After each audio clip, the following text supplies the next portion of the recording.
So, double pricing. Who were the first tourists here to be subjected to this? I think you've got to go back to the 40s and 50s, those mega rich travellers who probably didn't even notice. But a lot's happened since then. Over the decades, it has become a stain on the tourism industry here in Thailand, a thorn in the side for mostly expats who live here, but yeah, a lot of tourists as well.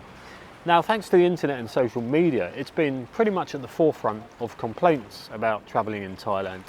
And does it happen elsewhere? Yes, it does. Should it be accepted? Most people say absolutely not. Some people say yes. We're going to look at the pros and cons.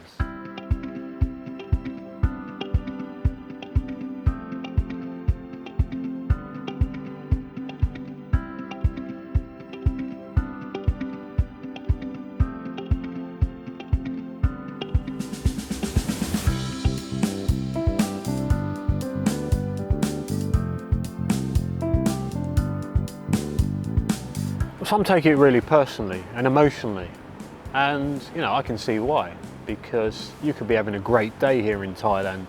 You've been here a few days, people are nice, the food's nice, you're having a great time, and then suddenly you go to a museum or a national park and some guy points at a board and says foreigner 500 baht. That's quite offensive actually in the scheme of things. And when it's on a personal level, based completely on appearance and your race, like a food stall, market, taxi, or even renting a condo, people simply look at you, decide you should pay more. It can hurt, regardless of the amount of money you've got in your wallet.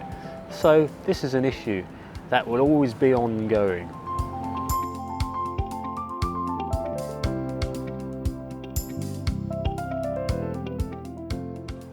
National parks and major tourist attractions have been doing this for decades. And it's the fact that they don't differentiate or won't differentiate between expats and tourists. I mean, even long-term expats who have been here for decades paying tax and contributing to the economy. People just feel that they're being blatantly racially discriminated against. Over the years, there's been thousands and thousands of family days out completely ruined by double pricing. Family pulls up outside a national park. Husband realises it's going to cost a lot more for him to go in than it is for his wife or girlfriend, kids and family. So he says, right, I'm not going in. I'm going to hang around outside while his family go in and have a great time without listening to him complaining all the time. Everyone's a winner. That could mean that at any one time there could be quite a few foreign men hanging around outside these places. I smell a business opportunity here. Why not build a mall to cater for these guys? And inside the mall you could have different outlets catering for the different demographics of foreign men. So a go-go bar would cater for all the men wanting to relive their youth, a British pub, a co-working space for all the digital nomads to sit around on their laptops sipping coffee, looking smug, and then you could have something for all the high-so foreign guys, like a branch of Wine Connection. And then finally, for the tourists, you could have a market stall selling tourist crap. It's a no-brainer, isn't it?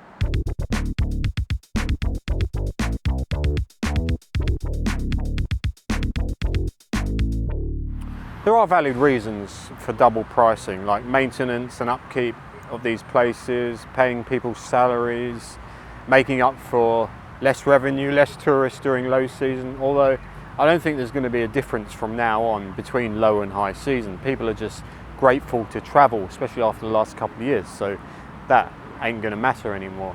There are cynical comments you read online, like, the money from double pricing goes directly into someone's pocket. These national parks and tourist attractions are badly maintained and badly kept. There's also another cynical side of FARANG social media, and these are at the opposite end of the spectrum. These are the born-again FARANG mobs who will defend double pricing to the death, and they will come out with intelligent comments like, well, if you don't like it, you know where the airport is. Oh, it's only $2, it's only $5. They get a kick out of saying that. Every time they get to say, if you don't like it, you know where the airport is, they mark it off on a calendar.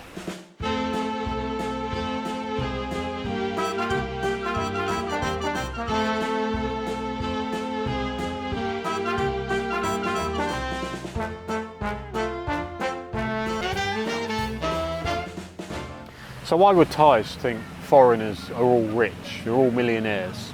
This is something that doesn't run through all of Thai society anymore.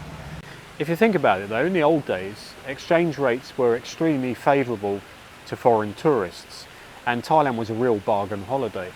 Tourists were seen tipping like crazy, drinking like fish, eating in expensive restaurants, living it up in expensive hotels and resorts, throwing money, gold and building houses for women that just met 5 minutes ago, curing sick buffaloes. So the locals wanted a bigger slice of the pie, and you can't blame them.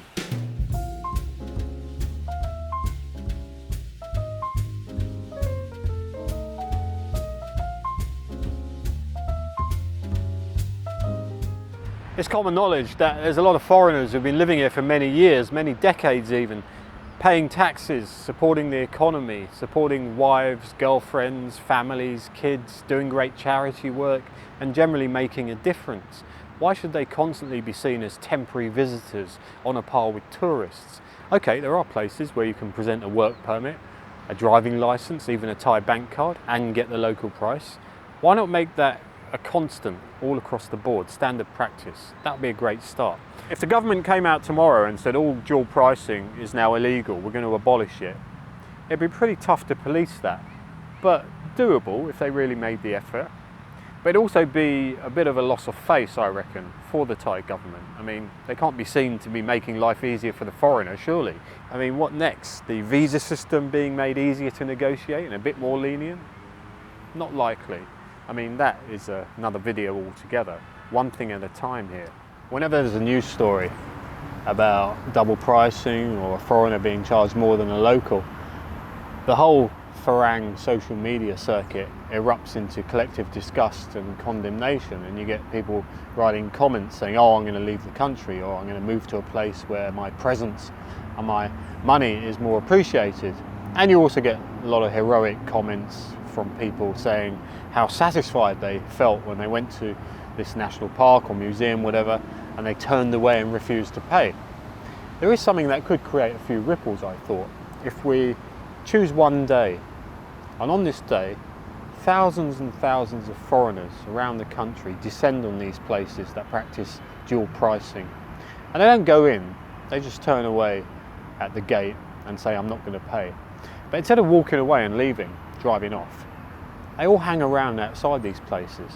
So on this day, you'd have all these tourist attractions, national parks or whatever, with crowds of foreigners outside them. Of course, you'll get a lot of counter protests from other foreigners, your Captain Thailands or your born-again Farangs, all chanting, if you don't like it, you know where the airport is. And it could be a lot of fun. Actually, no, not really, just kidding. It would bring the whole topic of dual pricing to national attention. Would it make a difference? You don't know. Maybe not, but it's definitely a good idea, I think.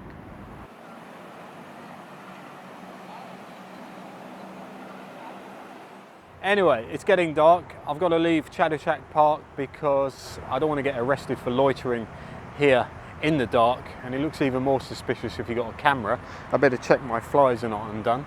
Anyway, please subscribe if you haven't already done so. Like, share and comment. Give me your views on double pricing. And if you want to support the channel, you can donate via the Buy Me a Coffee link on the screen or in the description. That just leaves me to say thanks very much for watching until the end, and I will see you a lot sooner than you think.